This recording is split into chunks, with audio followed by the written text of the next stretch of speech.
महाविद्या बगलामुखी। 10 महाविद्याएं। 8वीं महाविद्या बगलामुखी। साथियों, सनातन धर्म में शास्त्रों के अनुसार 10 महाविद्याओं का उल्लेख मिलता है। आखिर ये महाविद्याएं कौन सी हैं और इनका क्या महत्व है? साथियों, इन सभी महाविद्याओं का अपना अपना अलग अलग महत्व है। ये महाविद्या अलग अलग साधना सिद्धि के लिए प्रयोग की जाती है। इन महाविद्याओं को जानने वाले लोग सिद्ध पुरुष होते हैं। आप भी इन महाविद्याओं के बारे में प्रामाणिक जानकारी प्राप्त कर सके और इनके महत्व को जान सके, किसी उद्देश्य को ध्यान में रखते हुए हमने निश्चय किया है कि सभी 10 महाविद्याओं के लिए अलग अलग वीडियोस बनाकर एक श्रृंखला के रूप में आपके लिए प्रस्तुत किए जाएं। हमें पूर्ण विश्वास है कि धर्म पिपासु सुधीजन इन वीडियोस के माध्यम से अपनी ज्ञान वृद्धि करेंगे और हमारे इस प्रयास को सहयोग देंगे। साथियों, 10 महाविद्याओं की इस श्रृंखला में पहले 7 एपिसोड में क्रम से पहली से लेकर 7वीं महाविद्या के बारे में विस्तृत जानकारी दी जा चुकी है। यदि आपने पहले 7 एपिसोड नहीं देखे हो तो उन एपिसोड की लिंक भी इसी वीडियो के आई बटन में दी गई है। कृपया आप उन एपिसोड को भी अवश्य देखें। आज श्रृंखला के इस 8वें एपिसोड में हम 8वीं महाविद्या माता बगलामुखी के बारे में बताने जा रहे हैं। कृपया वीडियो को पूरा देखें ताकि आपको इस बारे में संपूर्ण जानकारी प्राप्त हो।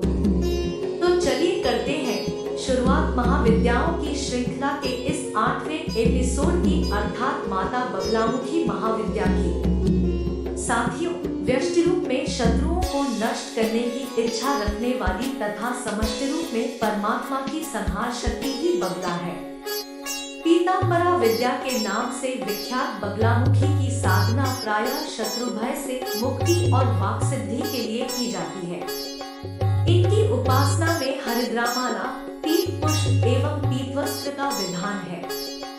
महाविद्याओं में इनका 8वां स्थान है।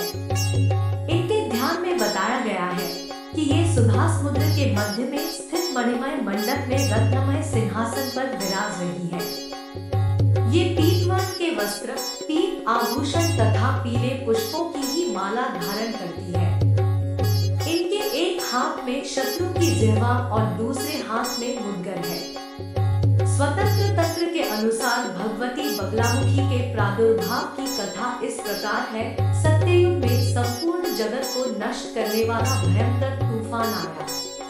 प्राणियों के जीवन पर आए संकट को देखकर भगवान महाविष्णु चिंतित हो गए।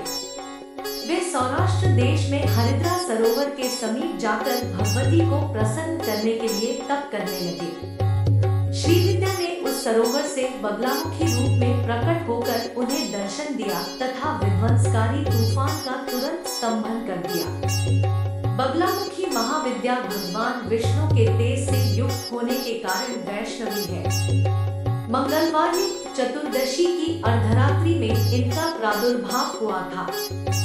इस विद्या का उपयोग देवी प्रकोप की शांति, धन धान्य के लिए, पौष्टिक कर्म एवं आभिचारिक कर्म के लिए भी होता है।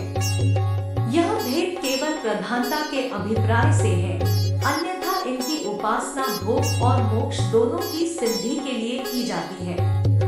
यजुर्वेद की काठक संहिता के अनुसार 10 दिशाओं को प्रकाशित करने वाली सुंदर स्वरूप धारिणी विष्णु पत्नी त्रिलोक जगत की ईश्वरी मानवता कही जाती है। स्तंभनकारिणी शक्ति व्यक्त और अव्यक्त सभी पदार्थों की स्थिति का आधार पृथ्वी रूपा शक्ति है। बगला उसी स्तंभन शक्ति की अधिष्ठात्री देवी है। शक्ति रूपा बगला की स्तंभन शक्ति से द्युलोक वृष्टि प्रदान करता है।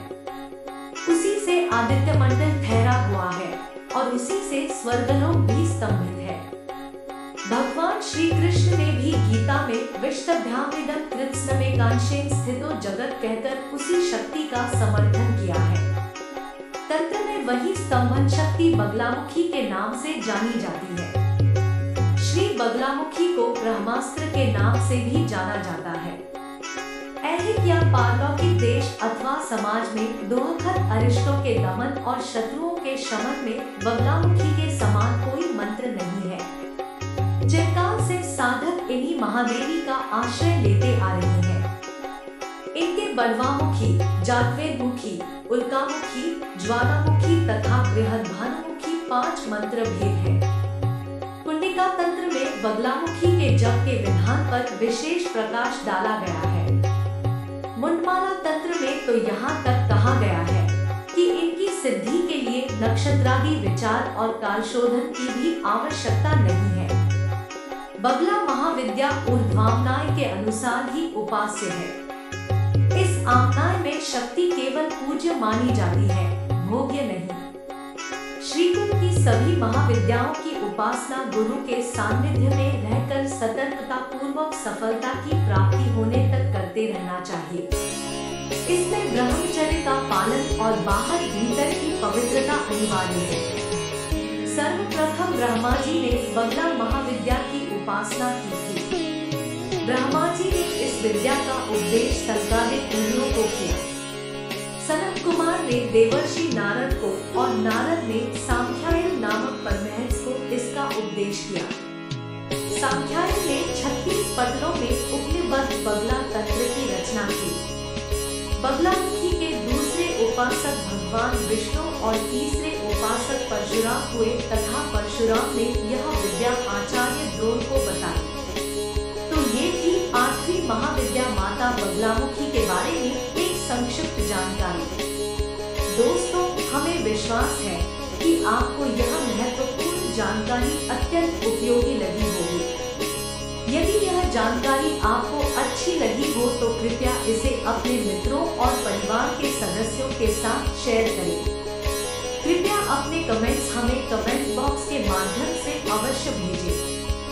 ऐसी ही रोचक और महत्वपूर्ण जानकारियों के लिए कृपया हमारे चैनल नया सवेरा को सब्सक्राइब करें और बेल आइकन अवश्य प्रेस करें ताकि आपको हमारे नए वीडियोस के नोटिफिकेशन तुरंत प्राप्त होते रहें।